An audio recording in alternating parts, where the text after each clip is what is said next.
Hey everybody, Danielle Hargerader here, and welcome to another episode of Unleash Your Inner Diabetes Dominator. Today, I'm really excited to bring you another awesome T1D who is thriving, and her name is Christel Oerum, and her husband Tobias. They together created thefitblog.com in 2014 to share their passion for fitness and healthy food. Christel was diagnosed with type 1 diabetes in 1997, and she uses this platform to share her experiences, tips, and tricks on how to successfully combine an active fitness lifestyle with great diabetes management. She left her corporate career in 2015 and is now a full-time blogger, diabetes advocate, fitness competitor, and certified personal trainer, helping others living with diabetes take control of their diabetes management and health. So Christel, thank you for joining us today. How are you? Hi there. Thank you. I'm very well. Thank you so much for having me. Oh, my pleasure. I always want to hear about what everybody else is doing with their diabetes management practices and how they're thriving so we can help other people do the same. So as we always do here, let's kick it off with getting to know you. And why don't you share your story of diagnosis, which was in 1997, and kind of the path you traveled from then until now. Okay, well, long story. Well, basically, it's funny because I often get asked about my diagnosis story. And I always thought that well, to me, it's not very exciting, I guess. It's not dramatic, but which is a good thing. Mm-hmm. Basically, in 97, I was 19 years old. I was just out of high school back in Denmark. I'm Danish. So just out of high school, working in a daycare, partying a lot over the weekends and just, living the life of a 19-year-old. So I was very tired. This was in November, December, and I was kind of falling asleep at family events. I did, I showcased all the traditional symptoms, and I was very thirsty. And, well, it was kind of a bonus. I went through a box of ice cream a night. I didn't gain weight. Oh, yeah. I had a huge sweet tooth that I was pretty fantastic from a not knowing perspective. And one family event, so my whole family is pretty much nurses and doctors.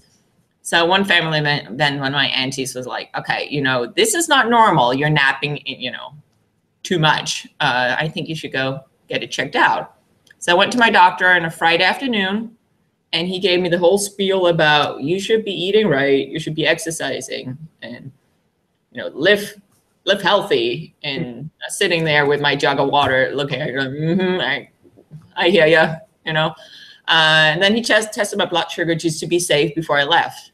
And it was something outrageous. And he was like, oh, I think we need to send you to a specialist. And he pretty much sent me home. He's like, okay, you just go home, which I find really, really weird today. But I mean, my sugars were high. I don't remember the exact, I think they were like the 300-500 range, which is definitely puts me in, diabetes, but he mustn't have thought it was that serious. So he sent me home, and I biked home. This is Denmark. Everybody's on their bicycles. And I biked home thinking, oh my God, I'm going to die. I had no clue. I'd never met another type 1 diabetic before. I didn't know what it meant. He could just as well have said, you have HIV. I had no clue. That's a shame that he gave you nothing at all to go on and just sent you home. We hear that a lot. I mean, just not getting enough information. I certainly didn't get, I got more information than that, but still what I consider not to be enough. How long was the lag time between when you saw your doctor and then you saw, I guess, the specialist being an endocrinologist? Oh, that's me beeping, by the way. Monday. So I was home all weekend. So the thing is, I came home. My mom is a nurse, so she could kind of explain it to me a little more. She's still to this day kicking herself that she didn't, recognize the symptoms. So I'm like, it is what it is. But Monday morning, she and I went to Steno Diabetes Center, which is I was very lucky. It's one of the best diabetes centers in all of Denmark, and that was in my local area. So that's where I was sent to. So mom and I went there on Monday. I was 19, which just meant that I still fit into the pediatric care segment. Sure. So I tell this to everybody, I was so lucky. I was assigned this awesome diabetic nurse. And the first thing she told me is like, you know what, Christelle, this, it's it's a diagnosis and it sucks, but go live your life. You know, don't let this hold you back. And I'm kind of also the personality that just, I run with it, you know. Yep. So I've kind of taken that, and it's really, well, I still remember Laude was a nurse.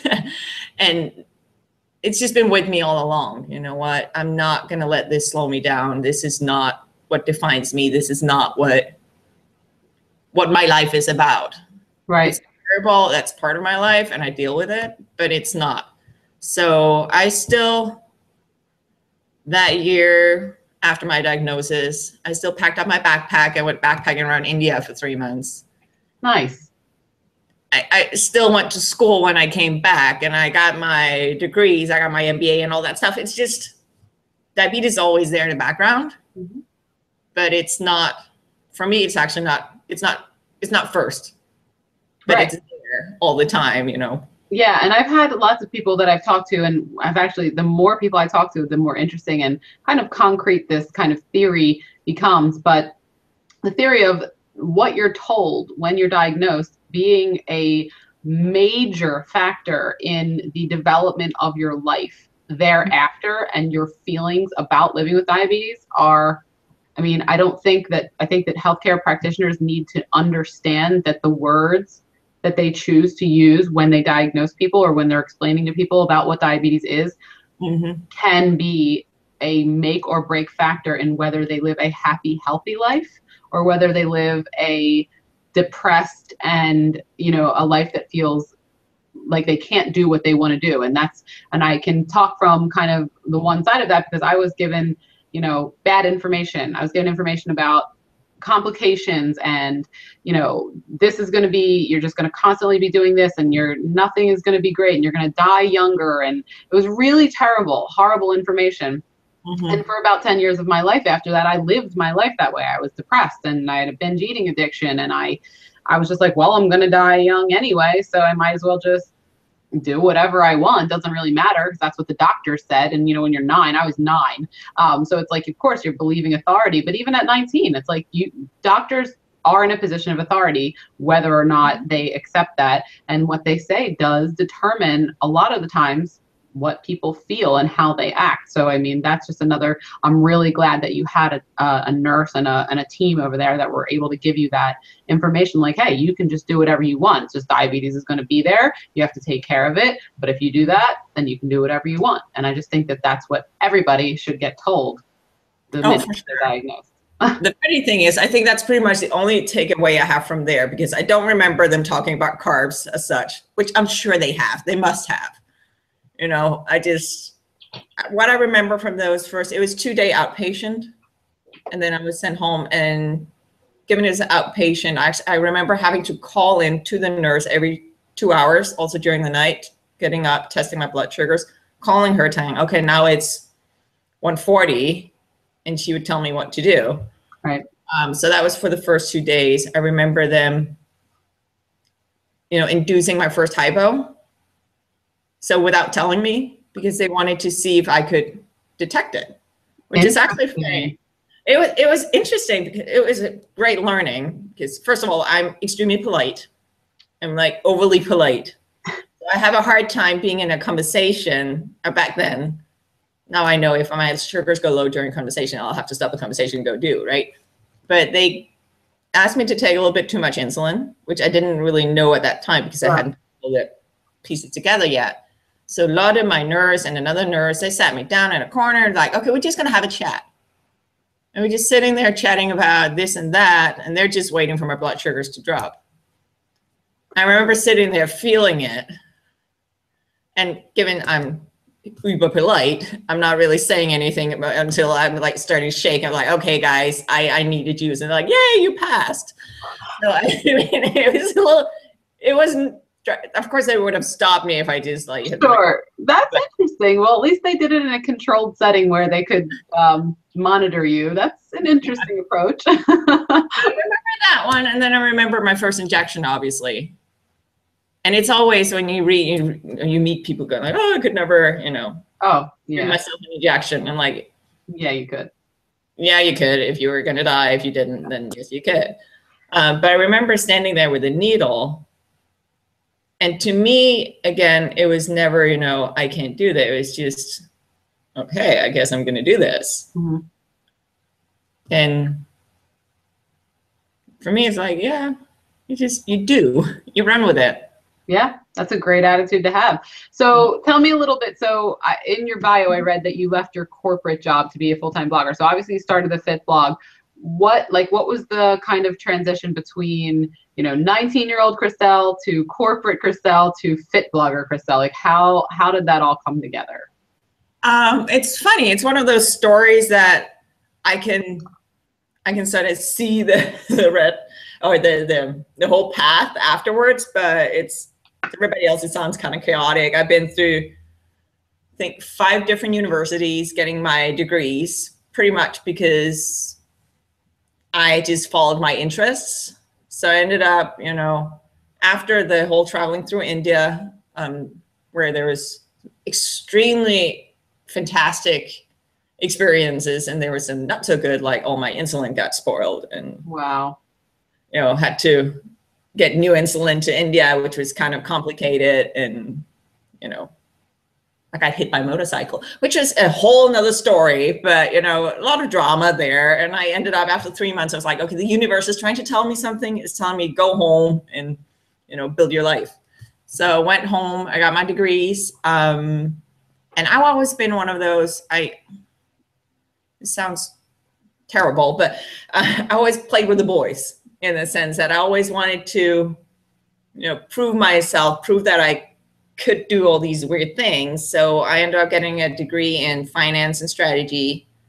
I went into some of the more, let's call them hardcore, not hardcore, but one of the more male-dominated industries. So I did M&A, mergers and acquisitions. I did management consulting, so high demanding jobs, which was fun. And I got to try out, you know, show that I could and all that good stuff. And now I kind of like felt like, okay, I've shown that I can. I don't have to go back there, because it's very high demanding careers, and that's all you do.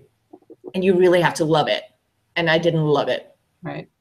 I mean, I was mainly there to, well, there's parts of it that was very, very exciting. But I couldn't have much of a life outside that. So I did also work a lot in the diabetes industry. I was with Novo Nordisk. I've been with Medtronic, diabetes, and Medtronic MiniMed. So I've done the consulting part, and then I got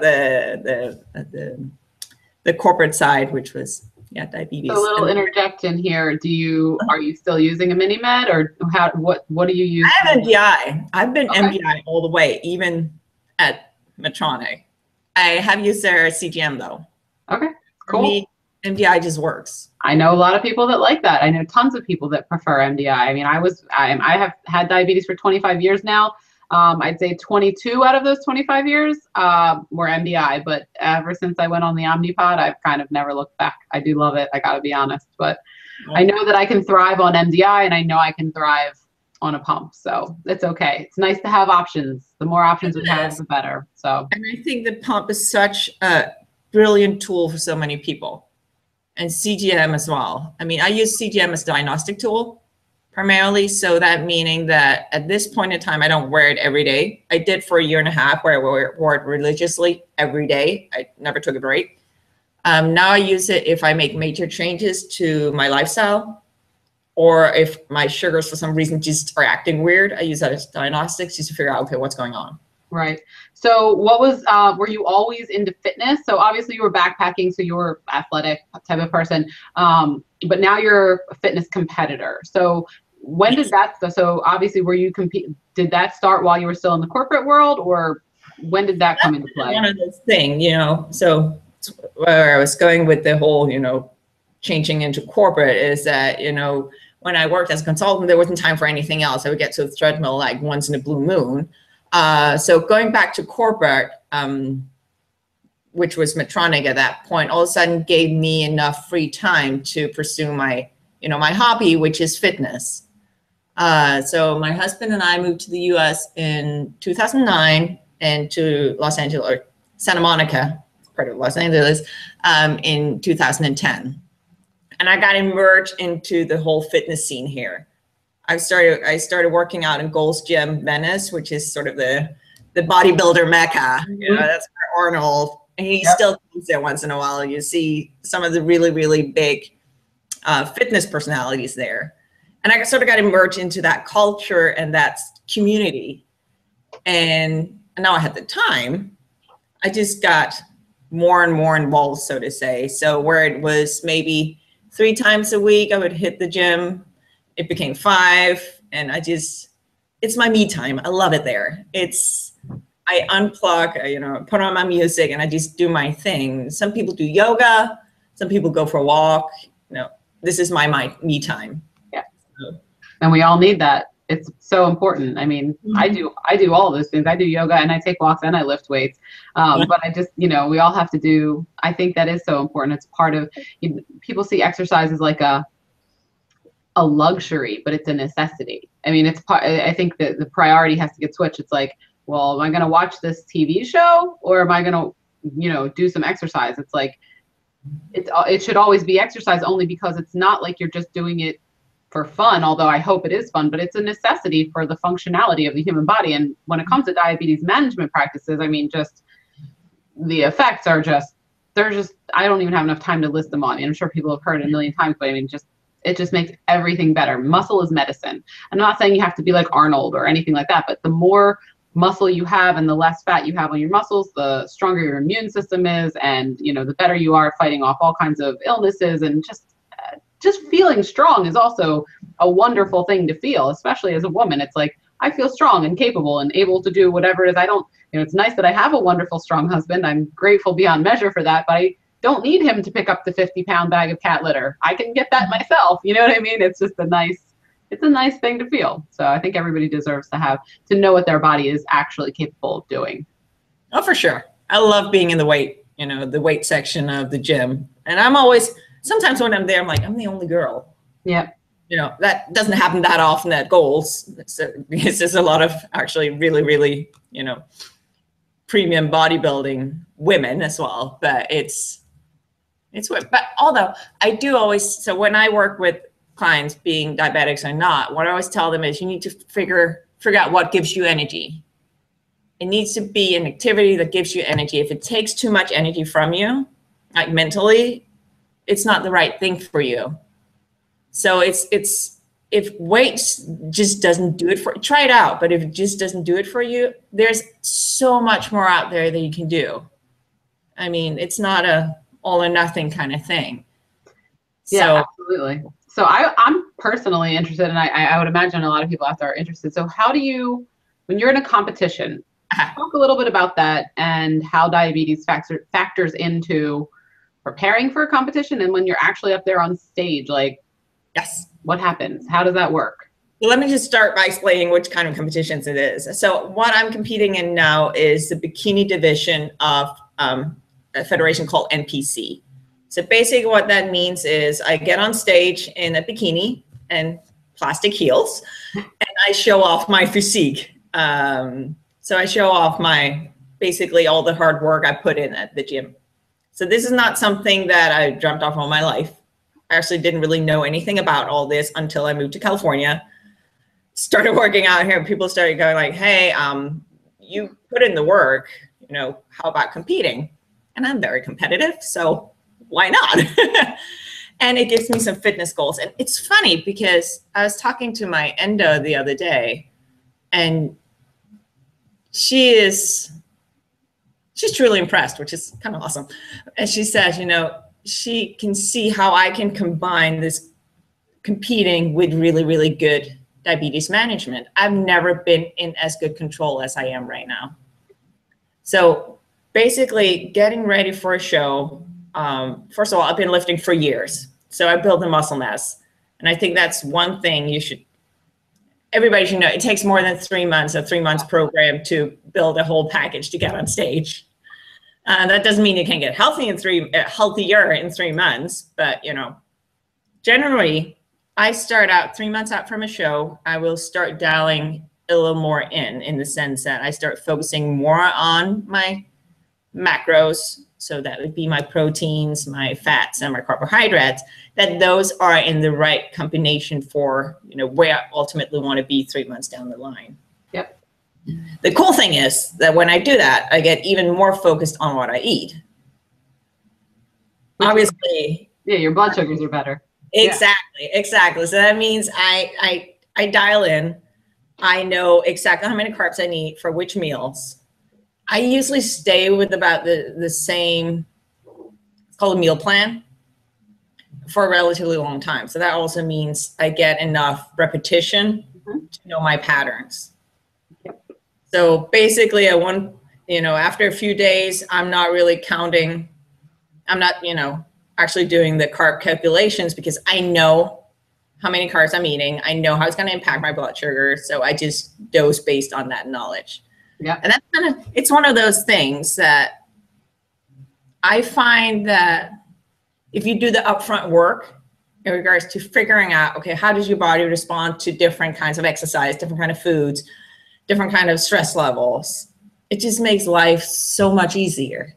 Yeah, setting a baseline. I always talk about that. I mean, it's like managing what you measure. If you don't ever take the time to measure anything, like you said, the amount of how this many carbs and this type of carbs affects my blood sugar after this workout, and you don't actually set a baseline and keep track of it. I always talk about how invaluable to me Google documents are, because, whether it's a spreadsheet or anything like that, you just put the date, put what you ate, and then you have that information. It's like you don't have to remember everything. You can just document it, and then you can go back and say, oh, when I ate that, this happened.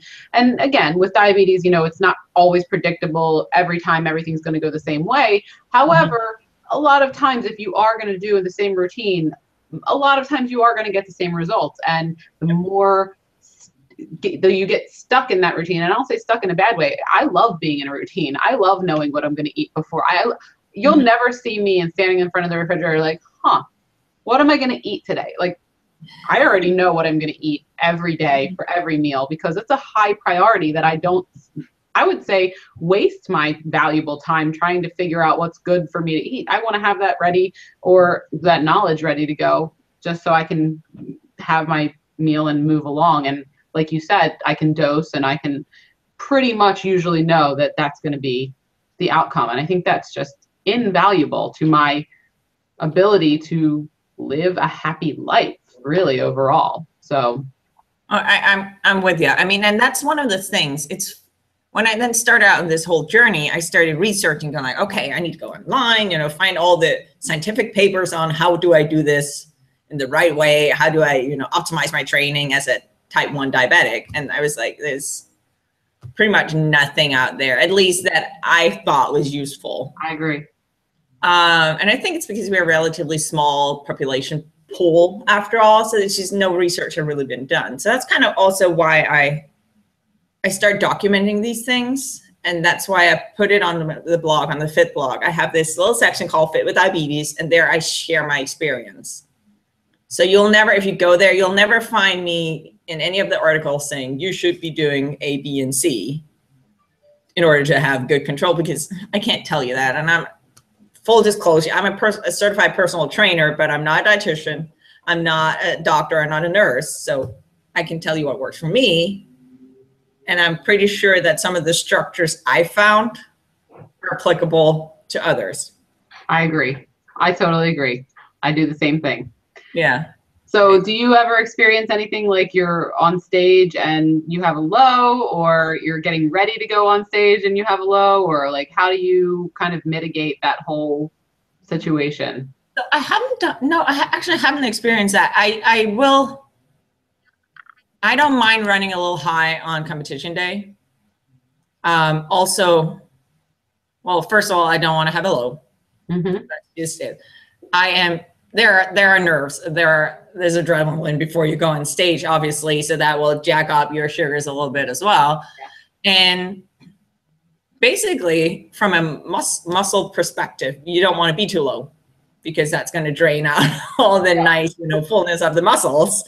And I'm not going for a sort of a figure look, which is the category above me that's more muscular and sort of more drained. So I'm going for a nice round shape. So I'd rather be at a little high. So I haven't had that.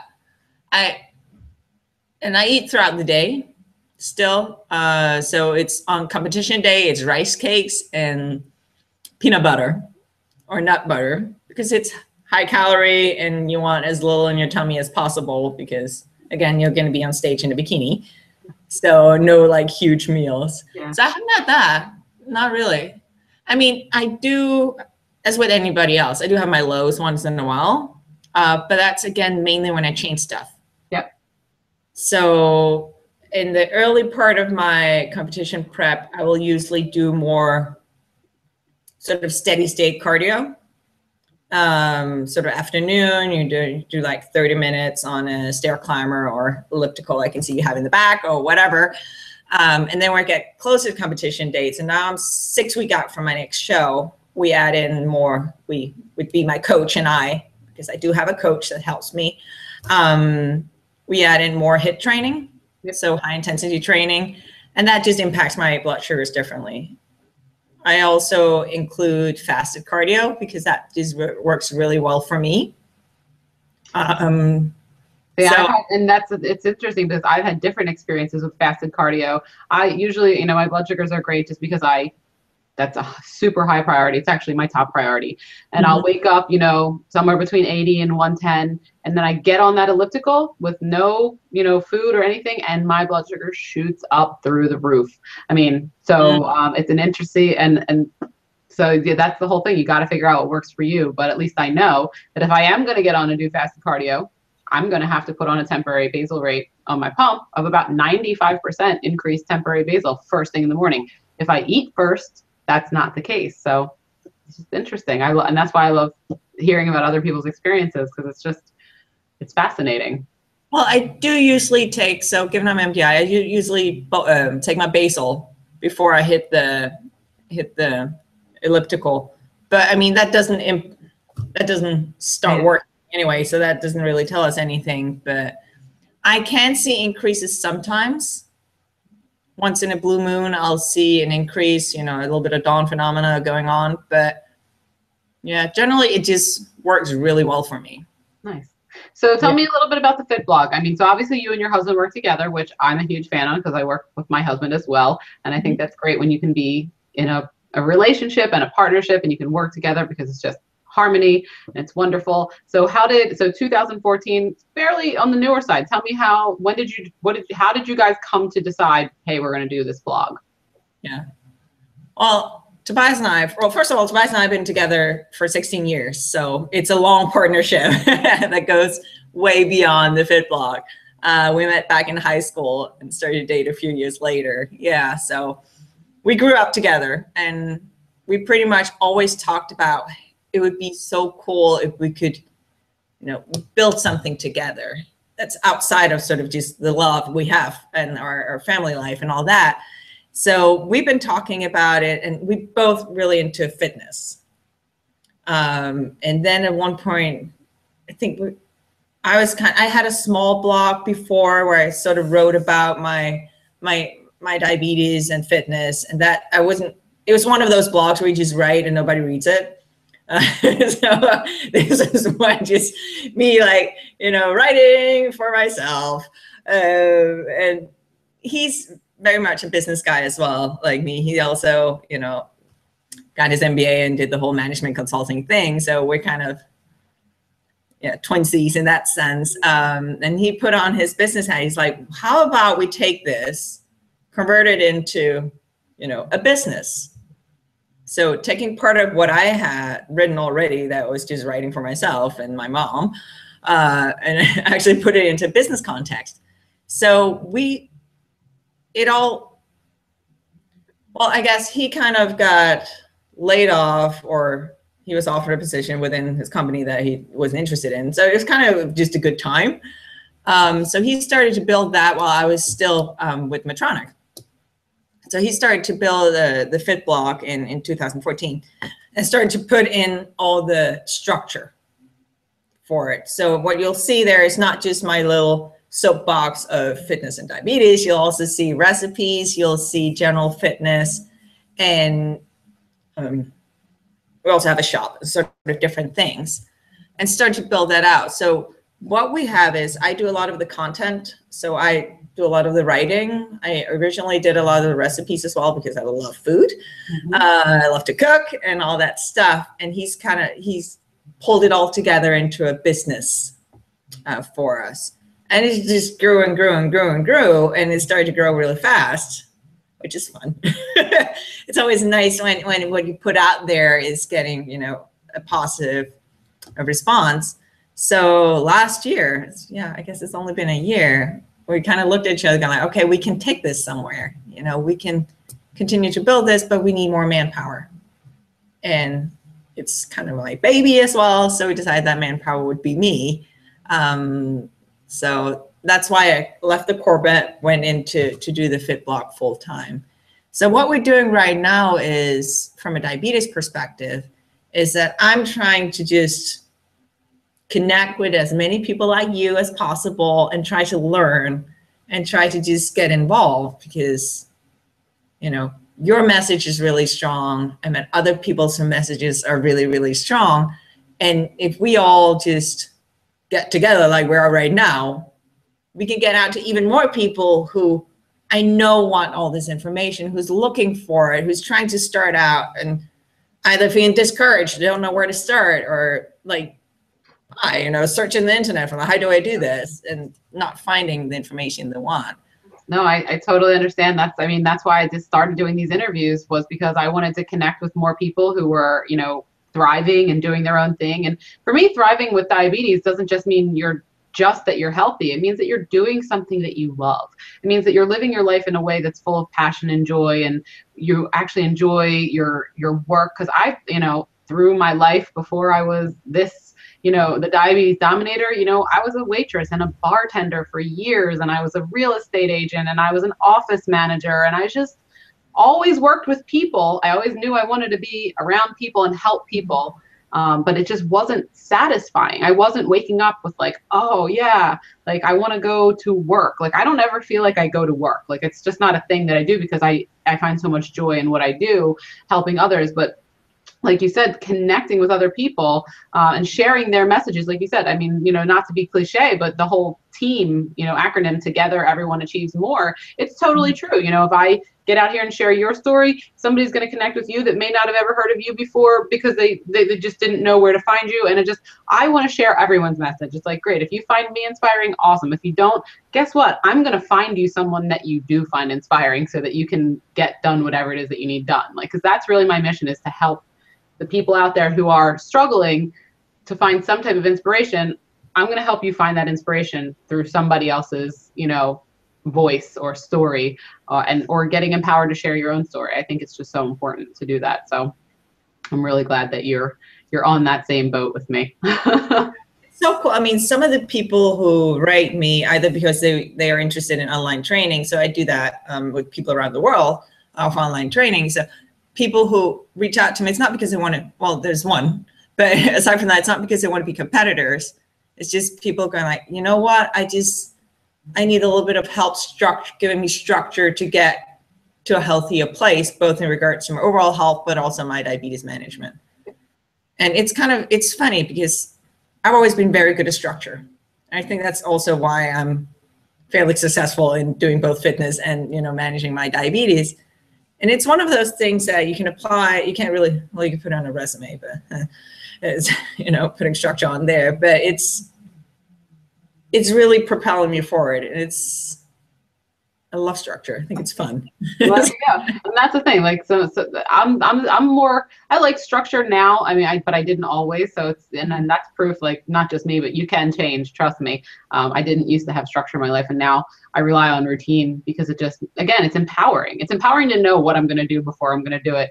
And I mean, of course, there's still spontaneity in there, but even if you involve the spontaneity, you still know how to work everything else around it, just because you have that baseline set. So yeah, that's exactly right. So even if you're out there and you're not, you know, type A and you don't love structure, you can still set a baseline and still have successful diabetes management and not have to change your total personality. So what's next for the Fit Blog? Is there any other projects that you guys are working on that we should be looking out for, or anything else upcoming that you're working on? Oh, Yes, there's a lot of exciting stuff going on. It's an exciting time right now. So from the fit blog in particular, we are trying to, well, I am gonna write up an ebook on sort of fit with diabetes, being based on a lot of the things that I'm already covering on the fit blog, because I keep getting questions about, for example, how should I, what should I eat before or after workouts? How should I dose, blah, blah, blah, all those things. So I figured, okay, it'd be cool pulling it all together in an ebook format. So that's something I'm working on. You'll also be seeing us on Diabetes Daily. So that's kind of exciting. I know that you're on there as well. So we'll be on there from May 1st. So very excited about that. I'll also be giving an interview for Diabetes Daily. So awesome. That's kind of cool. Yeah. Also working with Diabetes Mind. So I'll be involved in the Innovation Summit as well. So if you guys are around, if you come up to San Francisco this fall, definitely. Yeah, that's a whole other story. We'll talk more about that online. I trust me, if it were up to me, we'd be out in California living there already. It's more of getting my husband's job. He works for the Department of Defense. Let's not get too much into it. Top secret security stuff. But the timing is just hasn't. The contracting timing hasn't been right yet. But trust me, I mean, we were just there in February for 9 days, and every time I'm there, I'm like, I belong here. I belong here. So no, trust me, the California move is still happening for sure, but just not soon enough. But that's neither here nor there. So let's hear a little bit about your top 3 tips. So obviously, we've gotten a lot of information about how you live your life, but over your years since 1997, if you had to bottle up top 3 tips for Christelle to thrive with diabetes, what would they be for you? Well, the first one is definitely set yourself up for success. And it's kind of what we already talked about, do the upfront work. Figure out how does your body respond to different kind of stimuli, different kind of carbs, different kind of exercise, different kind of stress. Just if you do that upfront work, it's going to be so much easier. As you go through life, of course, things change, but just set the baseline. I think you call it the baseline. Let's set that, and you can fly from there. Next one is definitely be active. Again, I talked about that before. I actually don't care what you do as long as you figure out what gives you energy. If it's go climbing trees every day, or like living vertical, go climb a mountain, do that, or lift up weights like we do. Just figure out what gives you joy, what gives you energy, what makes you excited. So be active. It helps not just your mental health, but also, of course, your physical health. And I think the last one is pursue happiness. And that accounts for both, your personal life and your corporate life, or your business life, so to say, your career. That's kind of what I did. I went through the whole journey of doing all these things that I either thought I had to, or that I felt like I needed to prove to myself that I could. And now I'm in a point in my life where okay, I proved all that. Now I can go do what I actually love. So that would be it. Hey, everybody. As you can see, we were experiencing some technical difficulties on that interview. Thank you so much for tuning in to watch, and thank you to Christelle, because up until that point, it was an amazing interview. And as always, you can check out Christelle's links underneath the YouTube video to find out more about her, what she does, the Fit blog, and everything else. And as always, thank you for tuning in to Unleash Your Inner Diabetes Dominator. Take care.